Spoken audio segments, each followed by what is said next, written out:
Welcome guys back to Boost Emotion, and today I want to give you an updated video. But after seeing that video of me taking the L, I want to tell you the two disadvantages of having a JB4 on your Q50, Q60 models. Now, if you want me to rerun that Mustang again, I will definitely do it for you guys. You guys are going to ask me a bunch of questions like, damn, you got your ass bust? Yes, I did. I got my ass bust. I only beat him 1 out of 3 races, but I'm gonna tell you reasons why I lost. Number one, when it comes to the disadvantages of the JB4 is, it's not a true boost controller. So whatever the car sends out, let's for instance say ECU sends out 10 psi at 4,000 RPM. The JB4 takes that signal and sends out up to +9 above it. But that all depends on temperature, elevation, air quality, mass airflow reading. It's all over the place. So you consistently won't get 10 psi all the time at 4,000 RPM. That's just the way it is. So in this case, I beat him 1 out of 3. The one that I beat him, my car was walking him. But the other 2, I didn't build enough boost because the ECU wasn't sending out enough PSI. So I took 2 L's. Now, what is a way to alleviate this? Guys, if you want to have a true tune, you have to get a true tune. This JB4 is not going to really cut it if you want 17, 18 PSI at 3,500 RPM.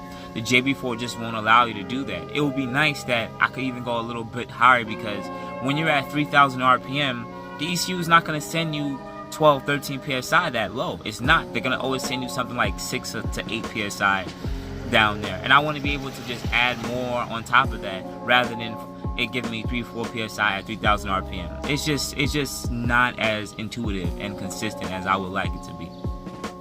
Number 2 reason why I don't like the JB4 after 6 months of having it. The reason being is there's no transmission tuning. Yes, what do I mean by that? Well, I have the Silver Sport, so it's about 300 pounds of torque, right? You guys know that. And if you have the Red Sport, it's almost 350, whatever amounts of torque, right? We know this. Now, the transmission is tuned for that specific amount of torque. I have the 300 horsepower, so it's tuned that way. Now I'm running damn near +9. Just imagine on some of the dyno sheets, that's a little over 400 pounds of torque. So you know what the transmission is doing? It's not quick enough with the shifting, and the amount of line pressure, or let's say pressure from the transmission fluid or clutch packs, isn't high enough to have enough clamping force that the transmission could handle it. So the transmission, when they're going through the changes, it's going so fast that it's slipping a bit.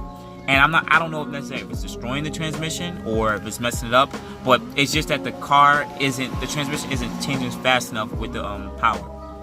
So what I do is, if I'm doing it, Burger Tuning recommends tapering off the PSI when you get to higher RPM, because the transmission can do its job. But what I do, I realized, is you just shift before it gets to the shift points. So rather rev it to 7,000 RPM and let the car shift it. You don't want that. Shift it like 5,500, which means you pay attention to your RPMs.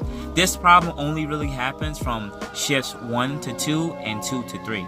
Now, Red Sports are not really having so much of a bad issue with that, because y'all can only go but so much above that. Y'all can only go about almost 4 to 5 PSI. But with me, it's like, you know, the transmission isn't really tuned for that. So what I do is just shift a bit early, and it makes it just so much more easier. Another way to alleviate that, again, you could get an ECU tech or even an up rev tune, because sometimes they could go into the torque tables or the transmission, the TCM, and they can adjust the line pressure just to be a bit more quicker shifts, or a bit more pressure in the shifts, that you won't really have these problems. So that's another way that you can alleviate it if you want a full tune. So all in all, the product is very good. I do enjoy it. It's fun to have. It's easy, quick install. Check the cards, man. I installed it in 5 minutes. I'm not saying that you're gonna beat a fully tuned ECU Tech Up Rev Q50, because you're gonna have a tune that's gonna give you 18 PSI, 20, whatever tuner wants to set it at 4,000 RPM. The JB4 is just not gonna give you that same signal, and it's not gonna break down the tune just as good. So, you know, it is what it is. Maybe down the line I'm gonna get a tune. I've been definitely looking into it. I really do enjoy the JB4. It's perfect what I have right now, but maybe in the future I might change it up. You know, I mean, if you want, they're adding polling to YouTube. So if you guys want me to tune the car, I mean, hit a like, subscribe. If Because, you know, I'm here to make videos for you. I enjoy doing these installs. And, you know, to be honest, I'm not saying I want to be the fastest one, but y'all saw that GT50 beat me. It kind of hurt. I wish I would have caught the one where I beat him, but it kind of hurt knowing that my car wasn't at its best, that the ECU just was like, I'm going to send you crappy PSI. It sucks. So if you're new to the video, new to the channel, subscribe if you like what you see. If you want to make more videos on just talking about things, like or comment.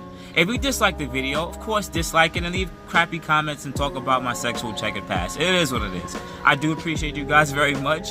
Enjoy your day and take it easy.